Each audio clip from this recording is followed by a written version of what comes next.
Hello and welcome to the Hoop Collective podcast presented by Xfinity. We talk about the NBA, which we are doing. What time is it? It's 1 a.m. On Friday morning on the East Coast. Nobody on the East Coast, though. Joining us from the West Coast. Let's see, you were on the East Coast last night, but now you're on the West Coast. I don't think there's any games on the West Coast, Tim Bontemps, but I'm not gonna delve too deep into it. I mean, I'll just explain. My cousin Nick is graduating from Pepperdine Law School on Friday. Ooh. So I'm in Los Angeles. I flew out here for that. A couple of years ago, my uncle called me and said, "Oh yeah, your cousin's looking at Ohio State and Boston College. He went to UMass. They're looking at Boston College, Ohio State, a couple other schools, and Pepperdine." I said, "Oh, he's going to Pepperdine." He's like, "What do you mean?" I said, "He's going to see Pepperdine. That's where he's going to go." Sure enough, going up to Malibu tomorrow to see him graduate. So congrats to him. I believe that. Join us from Dallas, Texas, where the Mavericks are ahead 3-2, looking to close out the Thunder on Saturday. But it ain't Saturday yet. It's Bam MacMahon. Howdy, partners. Can we get a Wendy sleep update? I'm dragging a bit myself, Wendy, and it's not good. I don't put makeup on at 4:45 a.m. It's not good. Got a flight to Indiana in the morning. Got a fresh cut, MacMahon, right there. Fresh cut on the coif. Yep. I had to. I had to make a 7 a.m. hair appointment, which meant that even on my off day, I had to get up in the 6 o'clock hour. That's what we had to do. Wendy. That is what the famous people do. They sign up for 7 a.m. hair appointments. Hey, come back home to the buzz cut, brother. You schedule your own appointment. It's whenever you plug that thing into the outlet. Let me tell you something. The first order of business after I get fired from ESPN, which will be any day, is to cut this freaking hair. You think I'm kidding? These the other day I had to do some stuff for the Olympics. I had to give my passport page to the Olympics or whatever to get a credential. I don't know, whatever. And my passport's like 8 years old, and there's my photo in there is of when I had the number 2 cut. God, I just paused for a second. I wiped away a small tear. How much I missed that buzz cut. We got coif updates. We got sleep updates. We got an update. Wolves routes. We got a lot of stuff going on. The update from Minnesota is the MFers and the Denver Nuggets visiting locker room. By the way, I mean, Ant is a treasure to the NBA. He's a treasure to Minnesota. Hold on tight. As I say, Chris Heim from the Minneapolis Star-Tribune, by the way, if this apocryphal story of him telling the locker room attendants they would be back was true. And he said, "Oh, yes, I was standing right there." And I said, "Okay." So he ain't innocent, but he is pure, and he was right on this one. He certainly was. So he is pure. The Wolves won by 45 on Thursday night to stave off elimination. That was no staving. They were doing something else. Went on a 20-0. Go ahead. You know, that was the second biggest margin of victory for a team facing elimination in NBA history. Was the biggest? I was thinking about this because I saw the thing pop up. Was the biggest one the game you were at? Oh no. The biggest, fellas. Old Bob Pettit's Hawks got whooped by 58 in 1956. That's also the only time that an MVP of that season was beat by more than the 45 that Joker was beat tonight in a playoff game. Now, while we were waiting, MacMahon, I want you to know, while we were waiting for you to figure out how to log on, which took a long time. And I had trouble. IT department's asleep. I looked up Bob Pettit's stats from that game. Oh, I looked that up much earlier. 4 of 15 for 14 points. Now, next game, he bounced back, scored 41, and they beat those Minneapolis Lakers in game 3 of a best-of-3. So the margin. The next day, Stephen J. Smith was on ESPN arguing that the Minneapolis Lakers need to be broken up. Listen, also, what were those MVP voters thinking in 1956? Bob Pettit was MVP, and he was on a 33-39 team. It's an outrage. That apparently beat the Minneapolis Lakers in the first round. That they did. All right. Well, I don't even know what to say about this game other than the fact that the Wolves went on a 20-0 run in the first quarter, and it's hard to beat a team 3 times Well, in their building. The best part was they start out the game down 9-2. Ryan Rucco and Richard Jefferson calling the game, and Richard just keeps saying these guys got to settle down. They're playing out of control. They're running around, and then after it goes from 9-2 to 48-24, a 46-15 run. It's like, dude, that ain't a run, man. It's just massacre. It's a pure domination. That 20-0 run, that wasn't their biggest run of the game. They had a 24-0 run later on. It's amazing. And they asked Ant, what was the difference? He said Mike Conley was back. That was it. Well, it's actually pretty basic what happened here. The Timberwolves, in addition to getting Mike Conley back, they doubled Nikola Jokic a lot. I don't remember what the exact stats were, something like 18 or 20 times. And he passed out of it because that's what he does. And the Nuggets had one of the worst shooting nights the NBA has seen all season. They shot 30% in the game, 19% on threes. So the open guys he passed to 7 for 36. Bricked. And they even, not when they double teamed him, they bricked. So Denver had an absolutely horrible shooting night. And it wasn't that the Wolves were red hot, but they made a lot of shots on those runs. They had stretches where they couldn't miss. And it was certainly a red hot shooting game for Jaden. You know what? They made them feel them again, though, right? You go back to the first 2 games of the series, and what were we talking about? We were talking about the way Timberwolves were flying around the court, guarding like crazy, being physical, making Denver work for everything throughout the game. And they got back to that in this game. And they got back to being the best defensive team in the league. They were obviously playing with a level of desperation that comes with having your season on the line. But look, Denver's obviously not going to shoot like that every game. But that, to me, was what really felt different about this game, was the Wolves got back to playing real Timberwolves level defense again. And it sort of like we got transported back to the start of the series when Denver was sort of thrown back on its heels by it. And Jamal Murray stunk, just like he did in the previous 2 games that they lost in this series. He's been pretty good by his standards when they've won, and he's been awful when they've lost. And he got his elbow caught in a screen early in the game and was, rubbing that thing. After the game, he was asked about it. He basically said, how do you think it looked? He already was dealing with a calf. Now he has an elbow. We'll see if that's something that impacts him in Game 7. But if Jamal Murray's 4 of 18, Nuggets are going to have a hard time winning. Joker's basically going to have to be an absolute superhero. Here's a shocking stat. That Nuggets starting 5 that had the best plus minus in the league this year, plus 282. You know what they are in this series? It's got to be negative a lot because they got obliterated tonight and obliterated in Game 2. Minus 50. It is the worst plus minus of any lineup since the Oklahoma Cities in the 2020 bubble. Wow. That's shocking. I will say this. A lot of that's today, but still, not all of it. Michael Porter, who was just awesome shooting the ball against the Lakers, has not had a good shooting series. He is 1 of 6 tonight. Murray, as you mentioned, 4 of 18. Kentavious Caldwell-Pope, 2 of 6. And again, bench guys for Denver missed every 3 they took.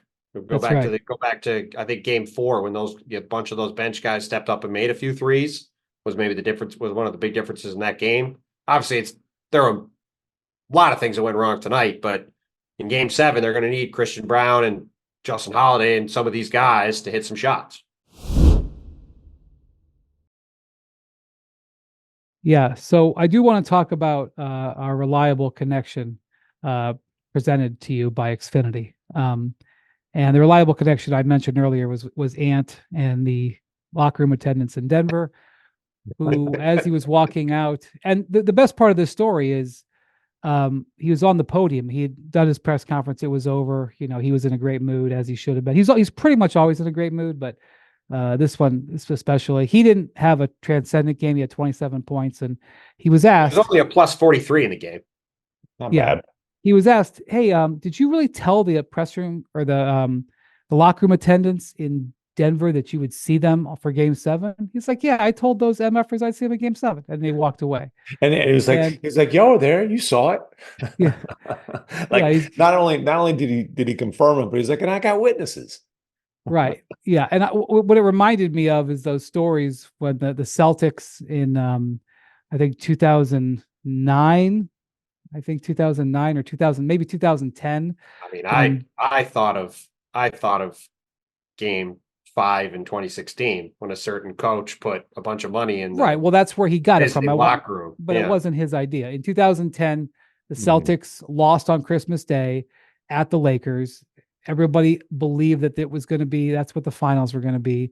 So Doc Rivers took $100 from every player, put it in the ceiling of the coach's office in Staples Center.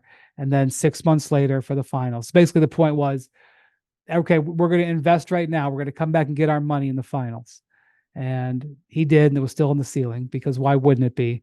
And, that's also the hockey visiting locker room. So there was probably 60 teams, 50 teams in and out of there over the next 6 months.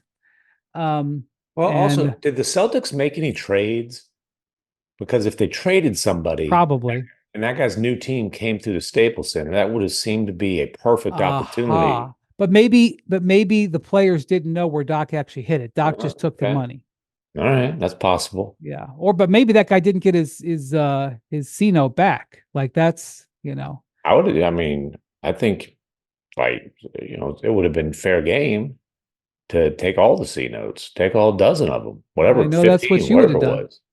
Well, you also got to get up on it's a pretty good hiding spot. I'm not sure Doc with his knees got up on that table, but maybe it was. Doc wasn't the one to put it in the ceiling. Yeah, it was 15 years ago. I don't know.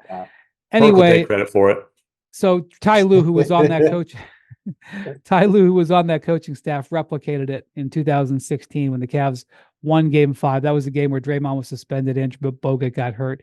Took $100, and it was from all, not just the players, that from all members of the staff who were in the locker room, which ended up being 55 players, 55 people, I should say.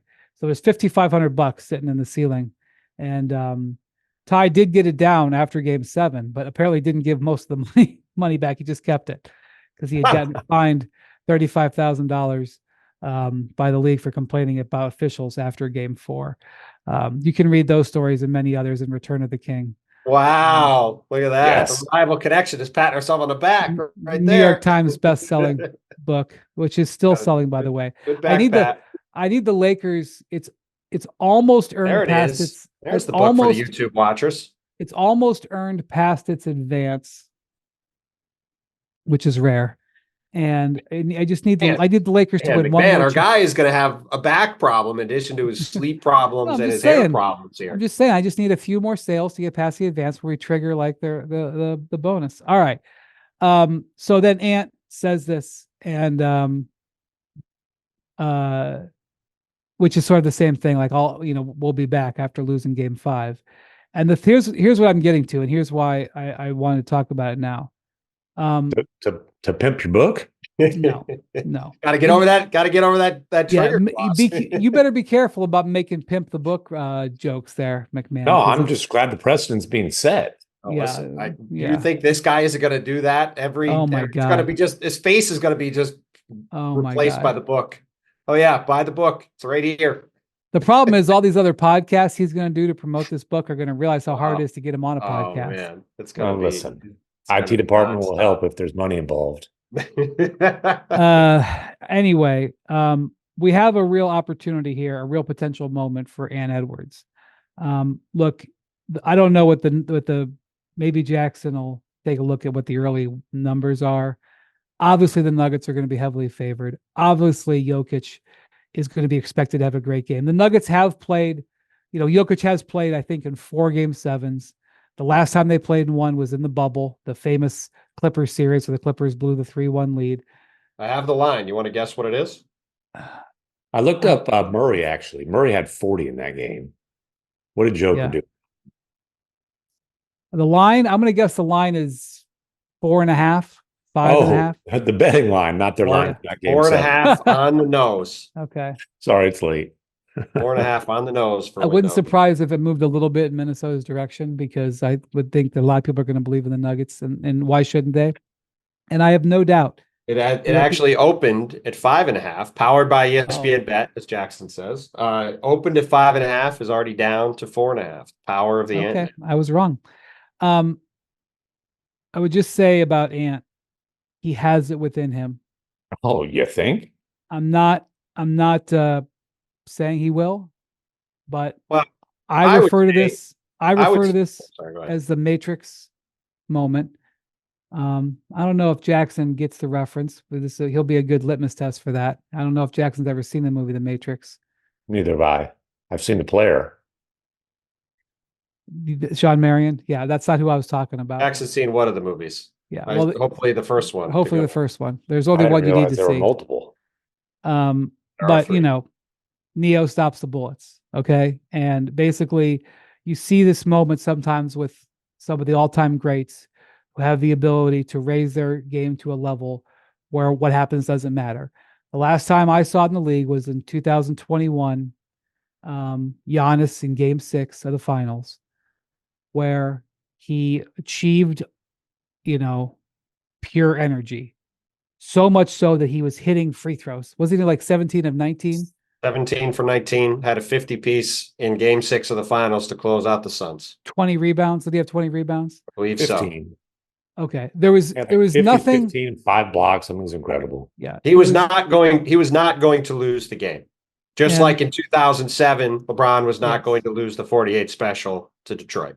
Yes. Where this is what is going to be, I think, required from Ant. And I believe that this will happen for him someday. It hasn't happened yet. He's young, and it may not happen on Sunday. He may have a stinker. For as good as Ant is, to me, I feel like this game is going to be about the MVP of the league.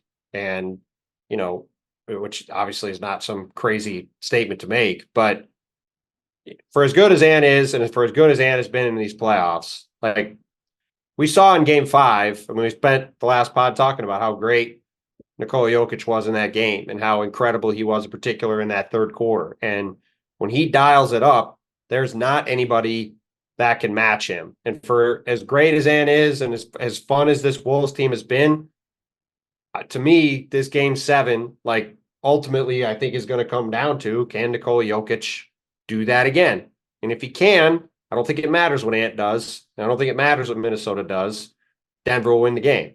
Now, that's obviously a high bar to clear because I'm not sure I haven't seen very many quarters better than that third quarter or many games better than that game that Jokic played, given I think we said it the other day, is the only one of 2 players ever along with Chris Paul to have 40, 10 and 40 points, 10 assists and no turnovers in a playoff game. So like the bar is high, but he's the MVP and the guy who's been, I think, fairly crowned the best player on the planet for a reason. So, let's see him go out there at home and make sure his team advances. If Murray's 4 of 18, Joker's going to have to be awfully good. And how real do we think this elbow thing is? We're not going to be told the real answer, so it doesn't. Well, I'm just saying, based on what we watched, it certainly looked like it was a problem today. Yeah, he surely did not downplay it.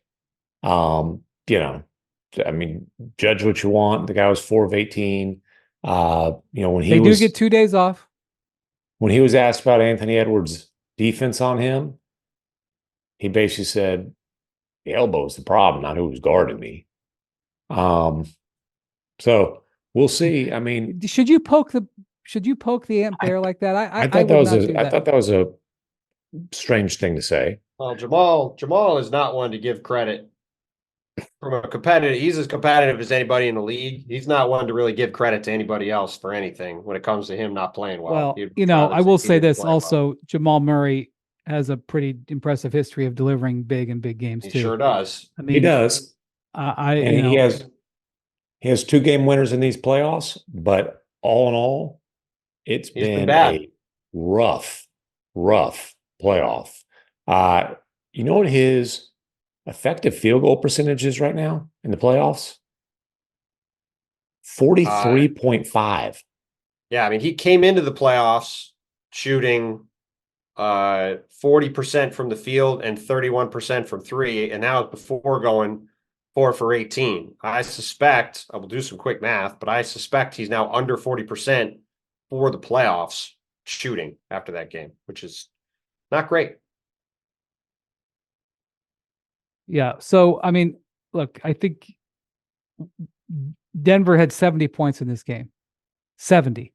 That's a line from a different era. I mean, it's wild that they had these 2 games this series. They got absolutely curb stomped by Minnesota. Like at home, or obviously this game wasn't at home, but losing at home like that and then losing like this with a chance to close the series out. I mean, I picked Denver to win the series in 7. I thought this was going to be a 6 or 7 game series. I think we all thought it was going to be a really competitive series.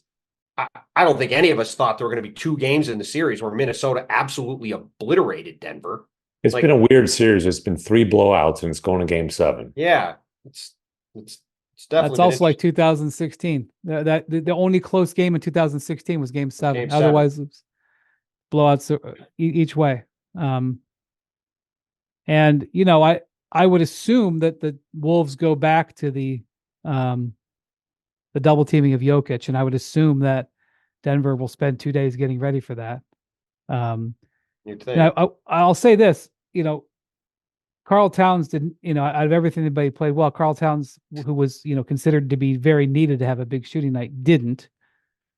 He only had 10 points, missed all 4 of his threes. He did have some rebounds, but maybe Karl Towns hits 7 threes. I mean, well, and by the way, to go back to Jamal Murray, after tonight's game, 39.1% overall shooting for the playoffs, 31.1% from 3. He shot 50% or better from the field twice in the playoffs, and he shot under 30% twice in the playoffs. So not exactly. His elbow wasn't hurt for all those games, obviously. Well, that's what I mean. That's what I mean. For a guy who, you know, obviously we've talked a bunch. Like, he has not made an all-star team, not really come close, not made an all-NBA team, not really come close, but has had so many of these incandescent moments in the playoffs. He's seen as a star level player. And these playoffs, that version of Jamal Murray, outside those 2 shots he hit against the Lakers at the end of the game, and even in those games, he wasn't great. That guy has not really shown up, and certainly would be helpful to the Joker if he would show up in game 7. Tell you what, hang around Pepperdine, you use words like incandescent. That's right.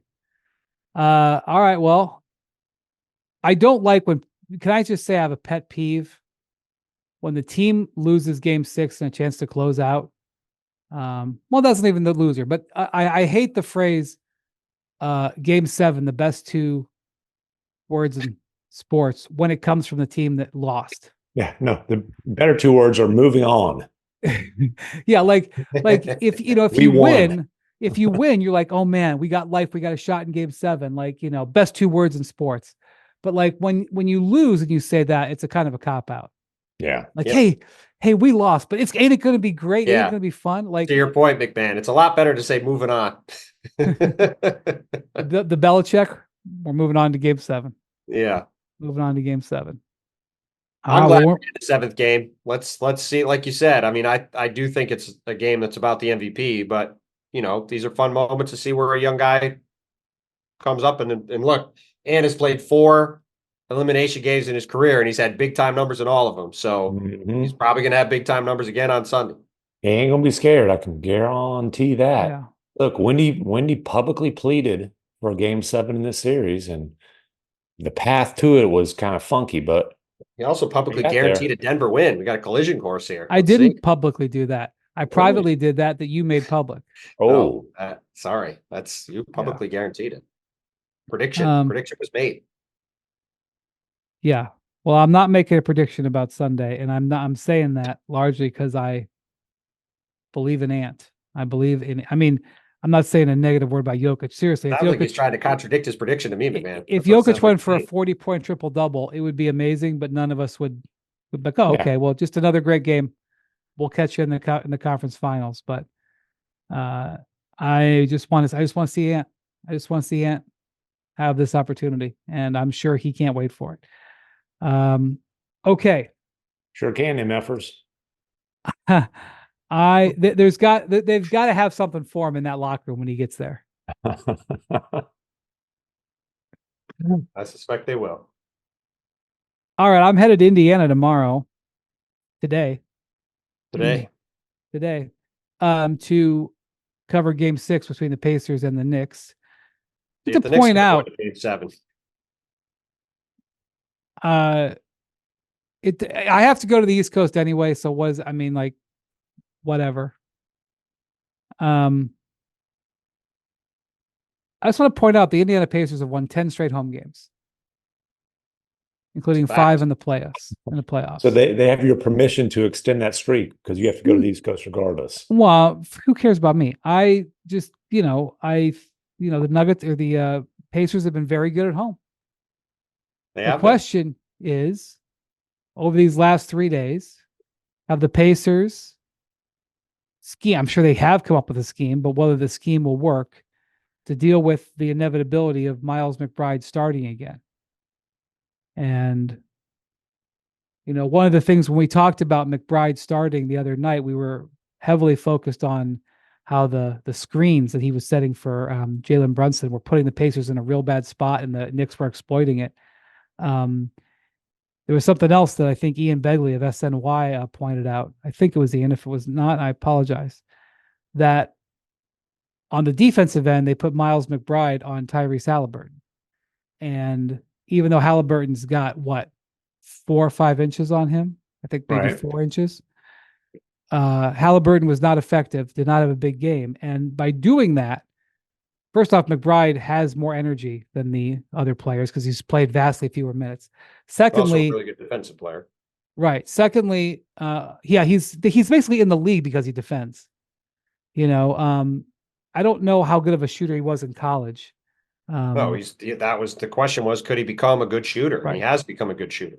Yeah, but 6'2", second-round pick. Just another one of these guys playing a bigger role than anybody with the Knicks could have envisioned when the season started. I mean, Josh Hart was a bench player at one point. Yeah. I mean, look, we talked about at the time when they traded for OG, when they moved Emmanuel Quickley in the trade, they immediately extended Deuce McBride and showed belief that he could be an immediate replacement for Quickley in their rotation. And it was a genius move. I mean, he's been tremendous from the moment he stepped in. So anyway, but Begley pointed out was by putting McBride on Halliburton, not only did they move a guy who had just more energy, but you didn't have to make Dante DiVincenzo his primary defender, or even Josh Hart, who sometimes draw it. But DiVincenzo, over the last 2.5 games, his field goal percentage has just crashed. And I got to wonder if his legs are just dead.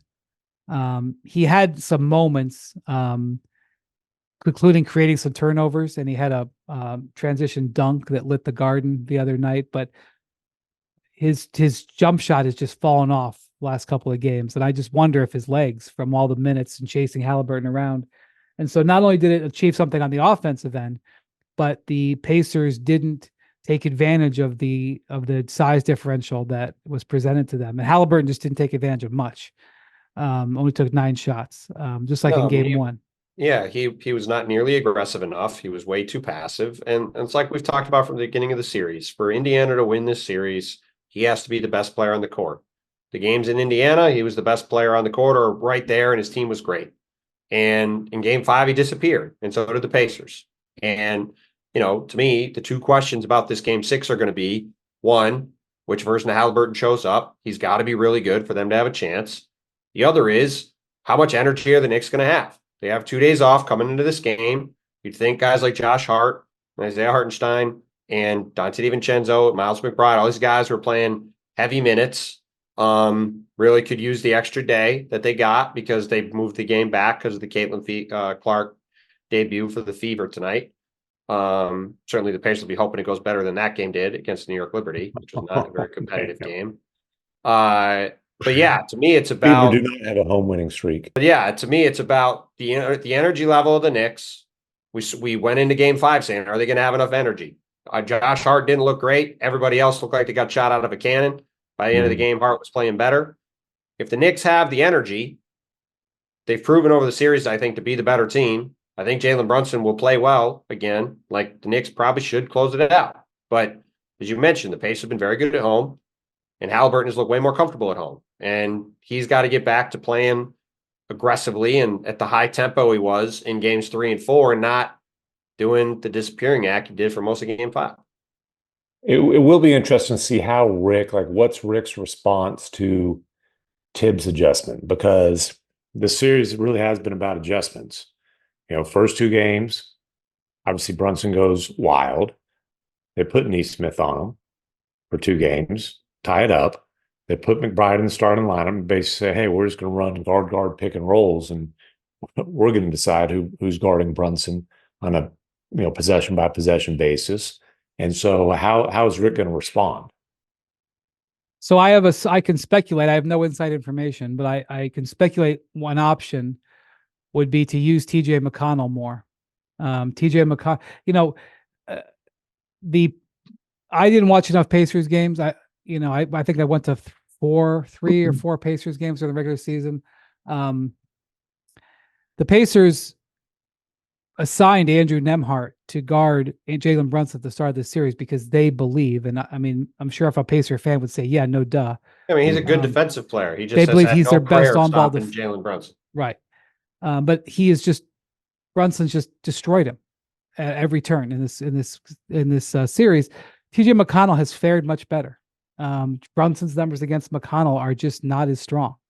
And so TJ McConnell's been their second or third best player, probably, if not higher, over the course of the whole series. He's been unbelievable. There's been games he's been their best. Some people I know who follow the Pacers tell me that TJ McConnell was the team's best player, like over the last month of the season, 6 weeks of the season. I mean, he certainly was playing better than Tyrese Halliburton a lot of the time. He's played better than Tyrese Halliburton in chunks of the series. He's been fantastic for him. And Pascal Siakam has had moments where he's played really well, but it's either here nor there, but it's possible that Carlisle plays McConnell more so that if they switch, that there's a bit of a better option. Because the thing about, you could, one of the basics you could say was you could pre-switch. If you don't want Neesmith off of him, then just put Neesmith on somebody else and put Neesmith on McBride. Well, then they just wouldn't. Exactly. They would just say, okay, that's the thing. I mean, you've talked about this a lot. Jalen is one of the smarter players in the league at finding ways to get himself space to get his shot off. Because he doesn't have a ton, superior length or athleticism or anything. He's got to sort of know how to work all the angles. And Tom Thibodeau, throughout the years, has had a lot of success generating offense with small guards, and obviously has had a ton of success generating offense with Jalen Brunson. And they have spent all year. I mean, you've talked about it a bunch, Brian, where they've seen every kind of trap thrown at Jalen Brunson, every kind of different coverage thrown at him, and they know exactly how they want to adjust to it and switch to it and find ways to attack it. And, that's why I have little doubt that Jalen will have a good game again in game 6. To me, it's can Halliburton match him, and, can Hart and DiVincenzo and these other guys summon the energy on the road. One of the things that Brunson Hartenstein. Can they keep him off the glass? At this point, I just assume Hartenstein is going to be awesome. The key guy to me is Josh Hart. Like in games 4 and 5, he had nothing really by his standards. And if he's back to being Josh Hart again, especially because he's going to be starting the game guarding Pascal Siakam, if he can hold up in that matchup, which has really gone Indiana's way most of the time, that could be a real bellwether for how this game is going to go. Well, Siakam had good numbers in game 5. He had like 22 and 8, but he didn't make an impact on the game. No. So, that's something that you would think if you're an Indiana fan, you're like, hey, how about having an impact on the game? The thing about Brunson that I've really appreciated watching him in this series is just how impressive he is at going side to side. He's like Ginobili in that way, where he just is able to get right, left so fast that it's just so hard to stay in front of him enough to challenge the shot. Well, who his favorite player growing up was? The reason he wore 13 in Dallas is he loved Steve Nash. And Nash was the same thing. Nash wasn't going to win any 100-meter dashes, and but like he had that lateral quickness, that shiftiness, the ability to change pace, but also not slow down while changing directions if he didn't want to. Brunson always has knew all how to that. give himself. He always knew how to give himself just enough room to get whatever he wanted to do, whether it was a pass, whether it was a shot, whatever he was trying to accomplish. And Jalen does the same stuff. Well, Brunson I don't know does all if that. Then he's got a power forwards mentality when he gets in the paint, in terms of he is physical as hell, and he uses his strength and his shoulder and all that kind of stuff to create just enough space to get his shot off. I don't know if we had tracking data back in like 2005 or 6. We did not. But I'll bet Steve Nash led the league in dribbles, just like Brunson does. Oh yeah, I would imagine. Sure. Nash would never give up his dribble. No, he would dribble. Tony point guard. He would dribble into the paint, get blocked, come back out, dribble back into the paint. He, obviously they wanted 7 seconds or less, but if it didn't work, he would dribble for 23 seconds. He didn't care. You hear coaches like when a guy dribbles under the basket and comes back out the other side, coaches call that nashing. That's right. A verb that coaches in the league use. It's like, not that I know anything about hockey, but my understanding is Gretzky was awesome at that behind the net. Yes, that is true. That is a good. It's hard to score from behind the net in basketball. That's my analysis. Shea Gilgeous-Alexander hit one sort of behind the backboard. It was pretty good. By the way, the other thing, because of this is a little bit of a quirky thing, but because of this Minnesota win today, if the Knicks are able to close out this series on Friday, they don't start the conference finals until Tuesday, and they get 3 full days off before going to Boston for game 1. And for a team that is very beat up, that is not going to have OG Anunoby again in game 6, so he's at least making some moderate progress, it would be pretty massive if they could get a full weekend to recover ahead of that series, as opposed to having to play a do or die game 7 at home Sunday afternoon and then turn around and trying to go to Boston to play 48 hours later in game 1. Let me ask you this. Is that game, and I just haven't looked at the information for 3:30 in the afternoon. No matter what, because there's going to be we will have the game. We will have the game at 3:30 no matter what. If the Knicks are playing on Sunday. Okay, yeah, because there's obviously already guaranteed to be a game 7 on Sunday. Yeah. If it's just if the Knicks win tomorrow or tonight, I guess for pod listeners, Minnesota will play Denver in Denver at 3:30 Eastern on Sunday on ABC. But the Knicks have 3:30 no matter what if they lose. If there are 2 games, the Knicks will play at 3:30 at ABC against the Pacers, and the Thunder and Wolves, or the Nuggets and Wolves will play at 7 or 8 p.m. I think 7 p.m. on TNT. All right. Well, that's just a huge thing. I mean, we're talking about that before game 5, even about how the best path for the Knicks was to figure out a way to win games 5 and 6. They kind of let the lead get whittled down a little bit in the 4th quarter, to the point where Tibbs, even if he was thinking about pulling the starters out early, he couldn't. But they didn't have to play all the way to the buzzer.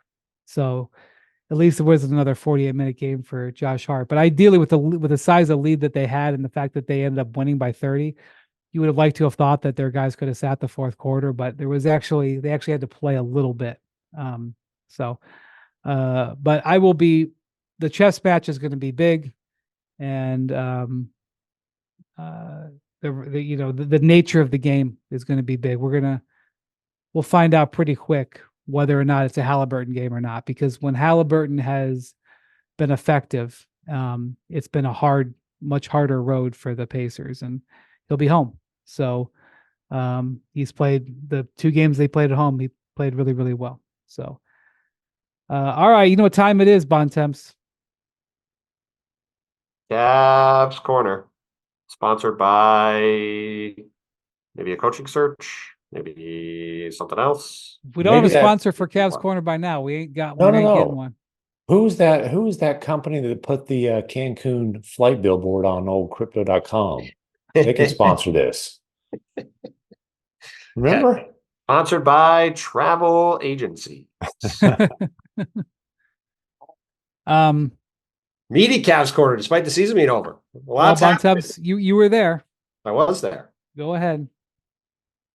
I was there. The Cavs lost, and it's going to be an interesting summer in Cleveland, I would say, between J.B. Bickerstaff's future, which was immediately questioned to him by multiple reporters after the game, to Donovan Mitchell's future, which I think is going to take a few weeks to sort itself out. But as we have talked about previously, this is not going to, I think, be like the Utah situation where he just could sort of sit back and wait and see how things played out. In this circumstance, he is going to have to make a decision one way or the other, either to commit to the Cavs or not. And if he does not, even if he doesn't say, I want to be traded, if he does not get extended, I think we all know how Dan Gilbert will react to that, in that he will be traded at some point because the Cavs cannot afford to lose him as a free agent a year from now for nothing. And then the Cavs have to, I mean, our resident Cavs expert has been talking all year about the 1-3-1 formation of one ball handler, one big, and three shooters. And the Cavs have a 2-1-2 formation most of the time of two bigs, both non-shooters, two ball handling guards, and one sometimes shooter if it's Max Strus, and not if it's Isaac Okoro out there. So they obviously had, a successful season, winning a round, getting out of the first round, the first time without LeBron in a very long time. Saw Evan Mobley make some real progress, I think, at times in the playoffs. Had a huge game. Evan Mobley had a positive experience in this series. Yeah, he had a huge game 7 against Orlando defensively. It was a big part of why they escaped from that series. I was very impressed with him, with the toughness he showed, dealing with some foot injuries and gutting it out in this series. I had 33 in game 5, big spot, a bunch of guys out. He helped keep Cleveland in the game. But for Kobe Altman in that front office, there's a whole lot of questions to be answered. And it's going to be really interesting to see how the Cavs answer them. And they just fall into this group of teams, whether, we've talked about what's going on, we'll see what happens with Miami with Jimmy Butler. We'll see what happens with Brandon Ingram in New Orleans. We'll see what happens in Atlanta with their guys. The Lakers are going to be trying to do stuff. I mean, there's going to be a lot of teams around the league that are frustrated and disappointed and looking to make changes. And the Cavs, for a lot of different reasons, are going to be right in the middle of all of that. All right. So when the game ended, you mentioned some questions to JB Bickerstaff about his future. And there was, a couple of stories that came out from the media that detailed some stuff going on with the Cavs locker room. This is no offense to anybody in the media, but this has become a trend that now happens. As soon as a team ends, as soon as the season ends, it's and ESPN does it too. I'm not criticizing, but it becomes, okay, let's get the dirty laundry. And sometimes hashtag open season. Right. And sometimes it's very, important and very telling. In the case of the Cavs, their 4 best players don't fit together. That was true in November. That was true in January when 2 of them got hurt and they started playing much better. Well, they played great in January. Yes. It was true in May. Okay. Mm-hmm. Their 4 best players don't fit together. I don't think they've exhausted their options, but we've watched it for 2 years now. For 2 years, Darius Garland, who was an all-star the year before, Donovan Mitchell got there. Darius Garland has not thrived alongside Donovan Mitchell. Evan Mobley has not developed, and the Cavs have been limited because he's been playing with another non-shooter. And Jarrett Allen played the best basketball of his career when he had a shooter playing a power forward that gave him more space. And he didn't play the last 8 playoff games, and Evan Mobley played very well as the starting center. There was a stretch in the second half of game 5, and schematically the Celtics were making a strategic decision on some of this, but Evan Mobley got open every single play because the middle was open with the way the Cavs were playing. Yeah, they were going to make sure that the Cavs didn't beat him from 3, and so they were throwing it into Mobley. And some of them was he got some wide open dunks. Some of them was he had some smaller players on him. But in the first half, he had some opportunities to finish those shots, and he wasn't, or he'd get fouled and wouldn't finish it. And in the second half, he was aggressively going after it and finishing it. It was a very impressive game from him. But 8 playoff games as a starting center, he averaged 17, 10, 2 blocks, and shot 60% from the floor. He's a really good starting center. He's not a power forward. Right. And so one or the other on him or Allen. Right. So even if Donovan Mitchell was signed to a beautiful 5-year contract with no outs, and he was talking about how great Lake Erie smells in the morning. He did tell Woj he was happy in Cleveland. Action over words, but still. It's fine. Be that as it may. And let's just say he does sign. It doesn't change the fact that the challenge for the Cavs, and it's not a crisis. I mean, it's a crisis if Donovan doesn't extend, but their situation is not a crisis. But their 4 best players don't fit together, and they got to do something about it. And Well, so listen, if Donovan Mitchell does extend, right? Let's say he does extend, which I think there's a real chance he'll stay. I thought it was interesting. I thought he really did a good job of leading this team. After game 2, when they won, the first thing he did was praise Evan Mobley, which I thought was a pretty smart thing to do, both on the podium and to Cassidy after the game. And in the locker room after game 5, he went up to Evan Mobley and was like, that was a big time game. We got to see that on a regular basis. And was like, that's got to be the goal for next year. Like, I thought he did a good job leading the team. And if he does come back, you're better on this than me, Brian. I mean, he's got a chance. If he stays there for an extended period of time, he's got a pretty good chance to be the second best player in franchise history, right? It's not a far jump from here. So if you're going to have him there and he's extending and you're going to do this with him, to me, you've got to try to optimize the team around Donovan Mitchell. And the current team is not optimized around him. It's just not, because it's very clunky. Him and look, Darius Garland is clunky and the 2 bigs are clunky. Just is what it is. And so you got to figure out what kind of value can you get for Darius Garland in that situation, and which one of the bigs you're trading, what kind of value you can get there. I would imagine that Mobley's the guy that they want to keep. He's obviously the young guy with especially after watching this playoff run. Yeah. They're gonna extend Mobley probably at the max. Probably in very, very early July. And if Garland extends, if Mitchell extends, they're probably going to trade Garland. And if Mitchell doesn't extend, they're going to have a big problem, and they're going to probably have to trade him. And we will talk about that every single thing. But the thing about it is, in theory, they can't discuss a contract extension with Donovan Mitchell until after the finals are over. Which is here's the thing. Well, no, let me rephrase that, because I don't know if people, I think we might have talked about this the other day, but I don't remember. So there's a new rule this year where now, in the past, you used to not be able to do anything with any free agents until wink, wink, wink. Yeah. Well, but legally, you couldn't. Nothing could be agreed upon or announced publicly until June 30th. Used to be July 1st at midnight. Then it shifted to June 30th at 6 p.m. Well, now the NBA has shifted to what baseball's model is, so not exactly, which is the night of game 7 of the finals, or not game 7, the night the finals ends, you could start negotiating with your own players, which is different. So in theory, this should be a very simple thing. The Cavs go to Donovan Mitchell and say, hey, are you going to extend? Yes or no? Donovan Mitchell has, what we'd say, probably a month, right? Let's say a month, maybe a couple extra days, but basically a month to decide what he wants to do. The answer should be, yes, I'm going to extend, or no, I'm not.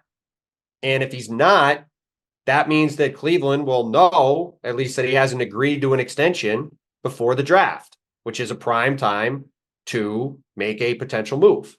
Yeah, and like, there's not negotiating here other than player option or not, because maybe he wants to do a shorter extension. He will get whatever he asks for. Yeah. But it's like, are you going to extend? If so, what terms do you want? Here they are. Okay. Exactly. Now, Donovan theoretically could say, hey, I'm not necessarily looking to leave, but I want to see what the roster is going to look like what are the moves you're going to make before I'm willing to put pen to paper. Well, that's a possibility. I would say how that goes is, if you're the Cavs and you're Donovan Mitchell, you say, okay, Donovan, if you sign here, this is your show, and we're going to work with you to get the team around you how you want it. Like, they can't be trading Darius Garland if he's not extended. Like, they're not going to do that. Yeah. So, some of this is, a lot of this ends up with the order of operations for how these things are going to go. But the first step in all that is they got to decide what they're going to do with JB Baker's staff. And then over the next month, Donovan Mitchell has to decide what he wants to do. And because of the way this is structured, whether it's Brandon Ingram or Jimmy Butler or Donovan Mitchell, all these guys who want to get extended, because of these new rules, I think we should know publicly sooner than we typically did in the past what's going to happen with these guys, because we're going to know before the draft, in theory, about some of these things. Because it's either going to be, okay, hey, we got an extension, we're feeling good, or I don't know if we want to do that. And if you don't want to do it necessarily, then it's all out in the open before the draft, which is a different thing than it's been in the past. So don't you think that the Cavs would like do a full on recruiting pitch, like have like a group of players and, or, executives, coaches, whatever, like come meet with Donovan and present him with the contract extension offer at the night of the finals? Like, I would think so. But what happens if, like, Donovan lives in the offseason in New York. So let's just say let's say he's in New York and it's game 5 and somebody's ahead 3-1. Is that the Garden? No comment. That's funny. I know what you're saying. Do the Cavs, does their I mean, I think you would just go the next day after it's done. I don't think you'd be seeking him out. Play it out. Stop USWB. Do the Cavs, like, they're waiting out in the street, with like the balloons and everything like that and the cake? With the boom box on their shoulder. And then the upset loss, it's 3-2.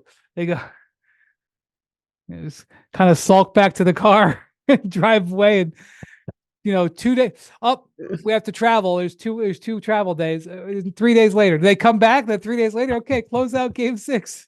They go see a couple of Broadway shows and just wait it out. Well, it just is a much different wrinkle to this stuff than it's been in the past. It's going to be interesting to see, because we haven't gone through it before with the new rules. So I'm curious to see how some of this stuff But I think the works. key is there's going to be, a lot, and we'll be doing it at ESPN. I'm not even pointing fingers. There's going to be a lot over this next month of, like, bit of hyperventilation about what Donovan's going to do. And there's a natural situation where Donovan can just stay back and say, we'll just wait.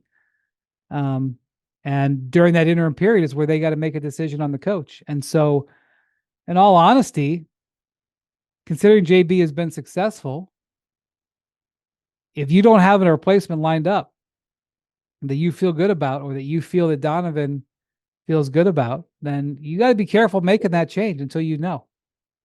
And you may not know for a month. And one of the things I don't understand always the times, I don't understand why teams hire coaches so fast. I understand that there's certain times you want to do that. Like the Nets hired Jordi Fernandez. It was a first hire out of the gate. They hired him like shortly after the season ended. They have a huge thing that they got to do there. He's a first-time head coach. He's got a lot of work, got to put together a staff and everything like that. They also spent a month interviewing people too. That's fire. But my point is, I get that. I get why the Nets wanted Jordi Fernandez in position, and he's been working out of Brooklyn for weeks already. Mm. But if you're a team like the Cavs, where you don't know which way you're going,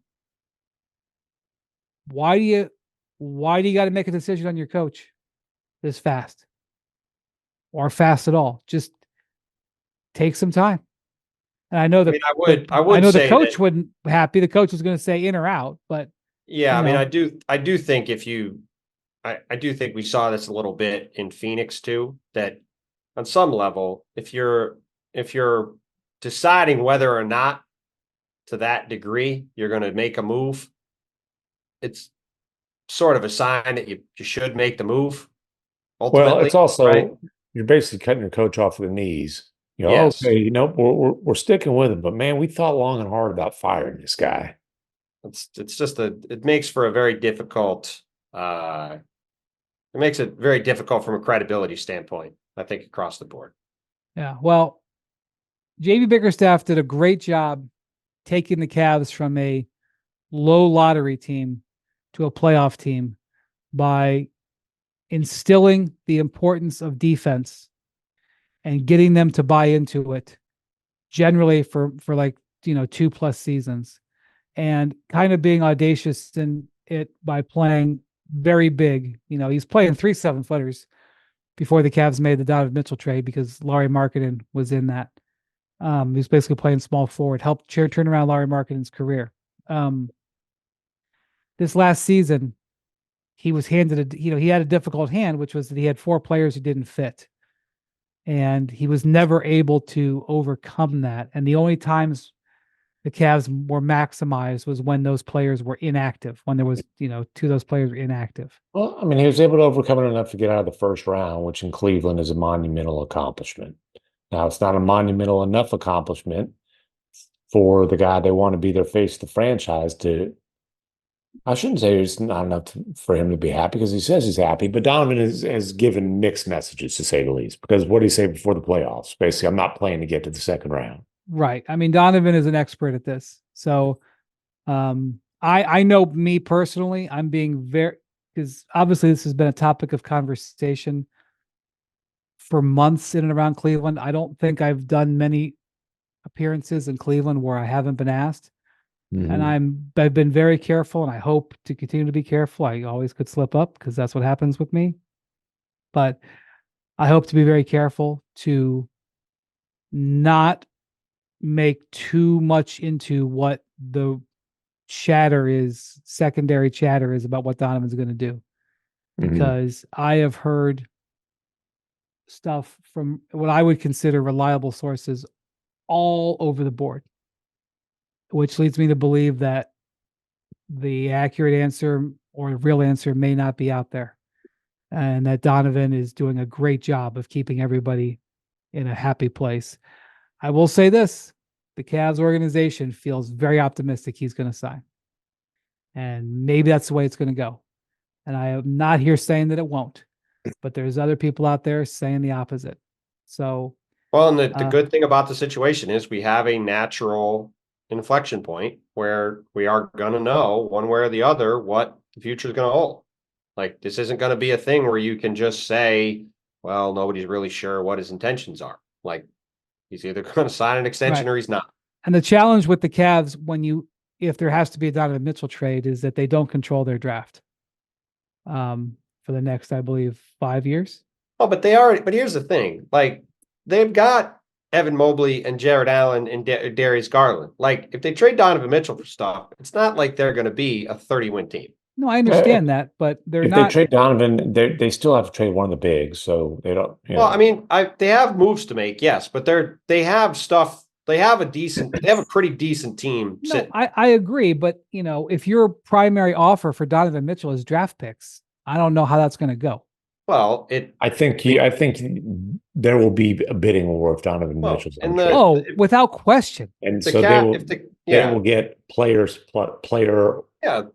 maybe plural as far as contributors plus picks. Whatever they get, it gives them optionality to do other things, right? Maybe they get nothing because he extends. I'm not, Well, yeah, sure. Well, like I said before, I think it's very possible. But look, they knew when they made the trade for Donovan that it was basically a 2-year window, and then there was going to be decision time, and if they had to turn around and trade him at that point, they'd recoup some or all of the value from that trade. Although that's going to be tough since marketing's become what he's become. But whatever. But look, part of the thinking again at the time, then we applauded him for it, was they had this young core in place, and so you add him to it. And if they do end up having to go that way, which, like I said earlier, I think there's a real chance he extends. I wouldn't be surprised at all if he extends. I think he is happy there. He seems happy there. I was around him all series. Seems like he's in a pretty good place. So we'll see what he does. But they still will have Darius Garland, and they could have Jared Allen and Evan Mobley on the team. And they could, if you don't have the 2 guys there, then you could reorient your team in a lot of directions. But by having those 3 guys there, they're not going to be like, say, the Nets, who have Mikal Bridges and a bunch of question marks and are like a team that's fighting to be in the play-in. Like, the Cavs have the foundation of a pretty good team. And obviously with Donovan Mitchell, they're a top 4 team in the East or in that ballpark. And they're probably going to be a top 7 or 8 team if they don't. But it's not like they're going to go to 12th, Yeah, I would just say that while there's an extreme interest and excitement probably from certain fan bases to go to the trade machine and work out Donovan Mitchell trades, and maybe those will be needed in a month, we'll see. I would think the Cavs are going to be spending more time in this next month looking at possible Jared Allen trades. And what what that could bring. So we'll be talking about that more. But and by the way, I had to say this: movement this summer. The Cavs had a good season. They didn't have a great season. They had a good season. It was not a failure. Maybe people could have done their jobs better, but Bontemps, I was reading some of the quotes from last night, and the Cavs players, I mean, obviously they're disappointed they lost in 5 and a number of their players were hurt, but like it's, you know, they got some challenges, but this is not a terrible moment in Cavs history. Trust me. Yeah. They hadn't won a playoff series they hadn't won a playoff series in 6 years. They hadn't won a playoff series without LeBron, even though I know this stat annoys Cavs fans, in 30 years. Like, why does it annoy them? Well, because people pretend that it's like I think Cavs fans would argue that it doesn't matter that LeBron wasn't there or wasn't there. They still won all the games, which I would agree. But it is just a sign that it was a positive season. They did have a successful season. I would agree. Not every team is going to win the championship. Only 8 teams win a playoff series. I think all that is successful. However, I think being in the locker room, seeing sort of the general mood around the team, like, I do think it was a fairly stressful year and a challenging year on a decent number of fronts. They did have a ton of injuries. They did have various dramas hanging over them at different times. There is the Donovan Mitchell thing that has, even though I don't think it's hung over them in the way that, you know, like LeBron's free agency or Carmelo or some of these other guys things have, it still is sort of this thing that's always in the background, like what's going to happen in the future with the team. And, you know, the fit stuff is awkward. Like I think it's been an awkward year at times, but you have to call it a successful year. Yeah, I would say it was awkward when JB Bickerstaff, coming off, you know, the best season for a coach in Cleveland in quite some time, and he was asked about whether he thought he might keep his job, basically. Yeah. Asked whether he wanted to have his job and whether he expected to have his job. Right, which is actually a fair question with where the Cavs are. Those are fair questions. Totally. But that kind of underscores. Yeah, it underscores the whole situation. And look, this is the difficult part of the arc that teams are in, right? If you have a young team that's rebuilding, obviously you're sort of in one place. And if you have a team that's a true contender, you're in another place. Like, you know, hey, we're going to be, even like, let's say Denver loses this game 7. It's not like they're going to blow their team up, right? They're going to be back with their team and they're going to be in the mix. But when you're in the middle and you're still trying to push through the next level, that's where you see all this churn. And you look at all these teams we're talking about. It's these teams that lost, you know, it's the Lakers, it's the Suns, it's the Heat, it's the Pelicans, it's the Cavs, all these teams that are losing in the first and second round. Those are the teams that are trying to break into the conference finals and beyond. That's where, you know, if you're trying to get into that group, you're not satisfied with your group. And so you're going to be looking to make changes. And that's where, you know, all this, you know, Philly's been in this state, obviously, for years. They keep losing in the first or second round. They keep having change. Like, this is what happens when you sit in this neighborhood, because you want to push forward. And to do that, you have to have some hard introspection about your team. All right. Well, speaking of breaking through to the conference finals, MacMahon, the Thunder were trying to do that. They had a huge game 5 on their home court after truly stealing game 4. You know, in all honesty, without going into the nuts and bolts, the Thunder are fortunate they're still alive in this series, because no question. I mean, they got it done. It wasn't like the Mavericks handed it to them. Like, they finished with great execution in game 4 down the stretch at home. It was, you know, just to be clear, they earned it. But what was the chances of them winning that game? 2 out of 10? Oh, if you look at the win expectancy in that game early in the fourth, no, but that's what you're asking. That's what you're asking right there. What's the chance of them winning the game? It's under 20%, I'm sure. Yeah, and they took that game, stole that game in the fourth quarter. You know, you can flip that around and say, hey, with what they've done to limit Luka and Kyrie, Luka obviously looked like himself again in game 5, but really until then, it's pretty remarkable that the Mavericks are up 3-2. I mean, those guys are averaging, I think it's like 43 now per game. Might be less than that. But it's, by the way, just because I looked it up, because you said that, at the start of the fourth quarter, after Tim Hardaway made a jumper to put them up by 14, they had a win expectancy of 95%. So So I was lucky to be 2-2. Pay attention to the graph. Maybe not lucky, but it was remarkable to be 2-2. Yes, actually, for sure. Luka and Kyrie are combining to average 38.2 points per game in this series. Game 4, 4, they combined to score 27. Now, Luka came out in game 5, and it's aside from the first quarter of game 2, it's the first time all series that he looked like himself. Aside from there was no snarl. Very, very determined to make sure there wasn't a snarl. He decided going into that game, very intentionally, he was going to avoid arguing and complaining with referees. And it's funny, his second shot, he took the shot because he thought Jalen Williams bumped him, right? It was a 21-footer where he got bumped and flipped the shot up thinking he'll get 2 free throws. The ball went in, and he kind of looked at the referee, and I could see, his hand kind of went up, and then he was like, nope, and just jogged back down the court. But, he said he wanted to kind of lean into his love of the game, play with joy, remember why he loves the game, and get back to being the old Luke, as he put it, with a smile on his face. He had a lot to smile about in that game. Derek Jones Jr. gave him a lot to smile about too. And that's there's 2 huge stories for the Mavericks as far as why they're up 3-2. Number one, this is just straight up a damn good defensive team now, which is something you would never have thought you were going to say midway through the season. Question. For the last 6 weeks of the regular season, they were the number 1 defense in the league. They've been awesome defensively in this series. And then their role players, 2 guys who are big parts of that defense, have had some huge games to take advantage of the attention the Thunder are paying to Luka and Kyrie. PJ Washington, 29 and 27 in their first 2 wins. As Derek Jones Jr. last night, 19 points on 7 of 9 shooting. Those guys that, role players swing series.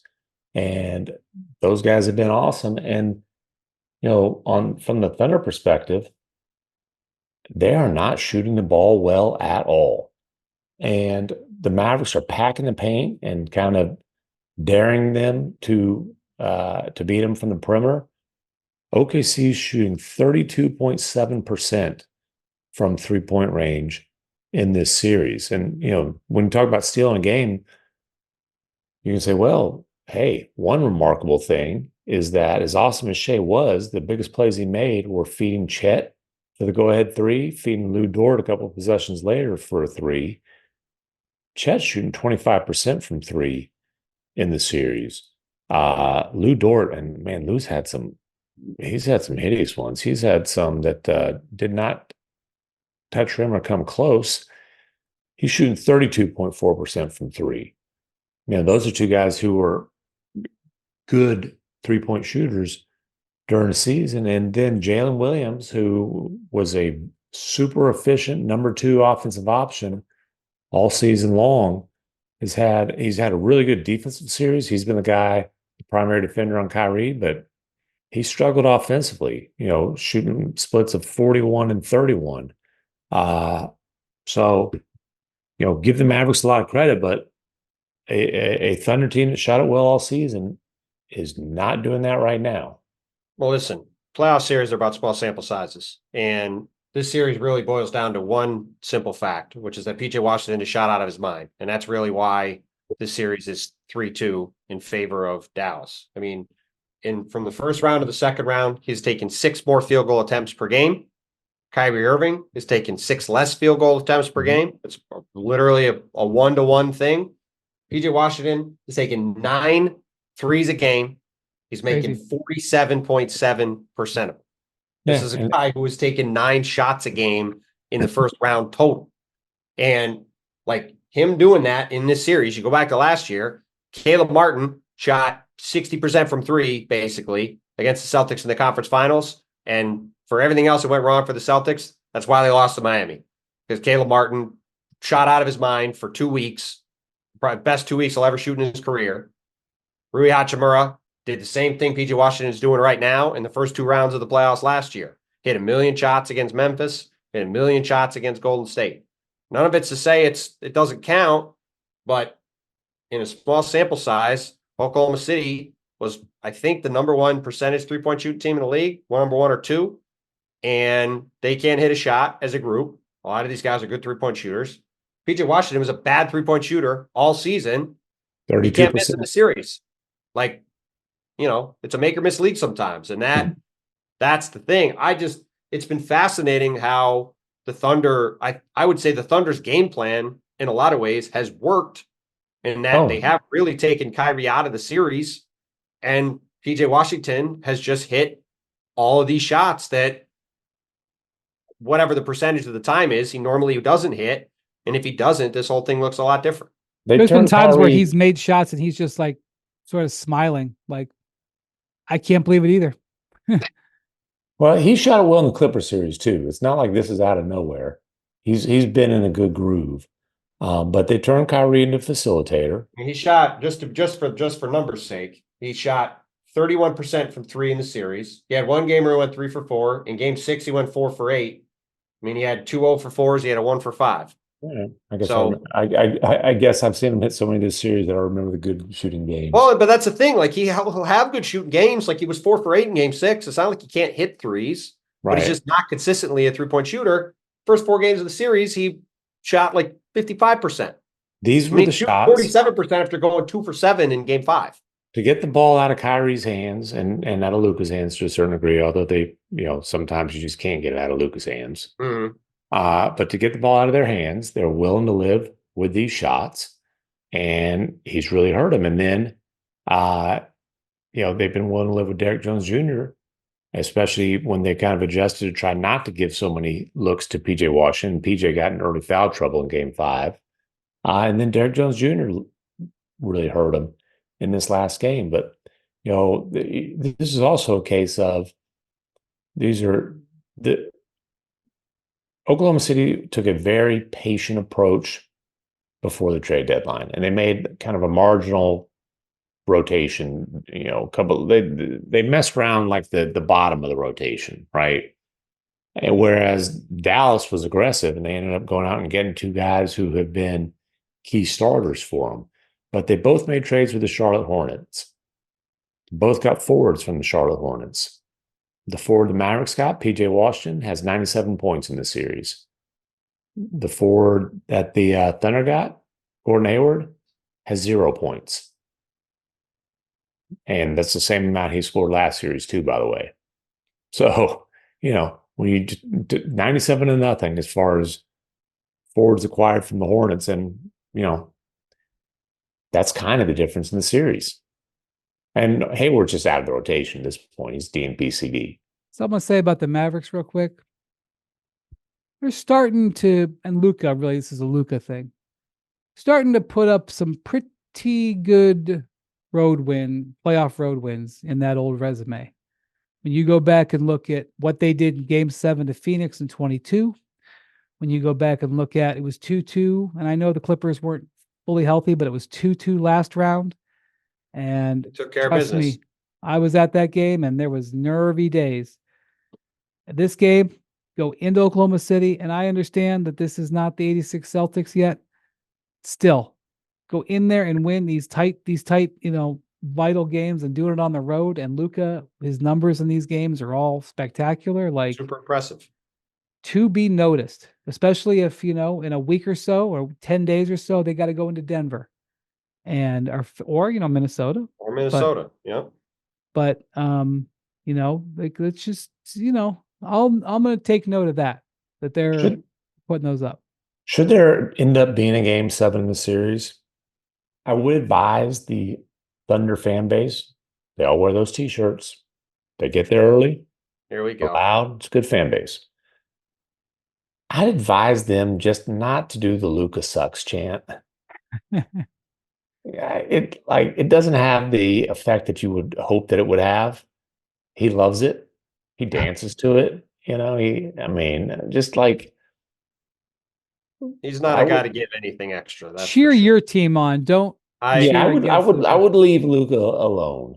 And this is no disrespect to the Mavs, who I will more than deserve to win this series if they do close it out at home. And I I know MacMahon probably doesn't want to make another trip north, but I would like there to be a game 7 in the series because it has been super fun, and I would like to see it go the distance. So whoever was down 3-2 in this series going into game 6, I'll be pulling for them to make this go 7, just like I was hoping Minnesota would tonight. So it's easy for him to say that, MacMahon, because he's in California. His series is done. But no, I'm Switzerland. You and me, or I'm the Red River. I'm right in between, right down the middle. I'm playing no favorites. I may be leaving in 5 hours in 5 hours for 17, 15, 16 days. And he's like, let's have a game 7. Let's do it, baby. I respect it. It's been a great. These West series have been fantastic series. It's been a lot of fun. I know. I'm having fun. I've been jealous that you've gotten to cover it, and I've been out here on the JV side in this series. Yeah, if the Mavericks make the West Finals, I'll be able to cover every game. If OKC manages to come back and win this series, I will be missing game 3 of the West Finals. Right. We got a graduation in the works. Is that right? Yes. That's right. So, congrats. There's a new Longhorn. It'll be a new Longhorn pretty soon. Big time. Congrats. All right. With that, here we go. We got a big weekend here of the conference semifinals. We'll see just how crazy it gets. Conference finals. We'll see. Maybe we'll know by then. Yes, but I don't think any conference finals can start this weekend. Oh, that's right. That's right. Minnesota ended that. That's right. That is officially out. So, but I'll tell you what, when we next talk to you on Sunday night, we're going to know a lot more about life in the NBA. All right. Thank you to MacMahon. Thank you to Bontemps. Thank you to Jackson. Thank you for watching, listening to Hoop Collective. We will talk to you soon. Adios, amigos. Thank you for watching and listening to the Hoop Collective, presented by Xfinity.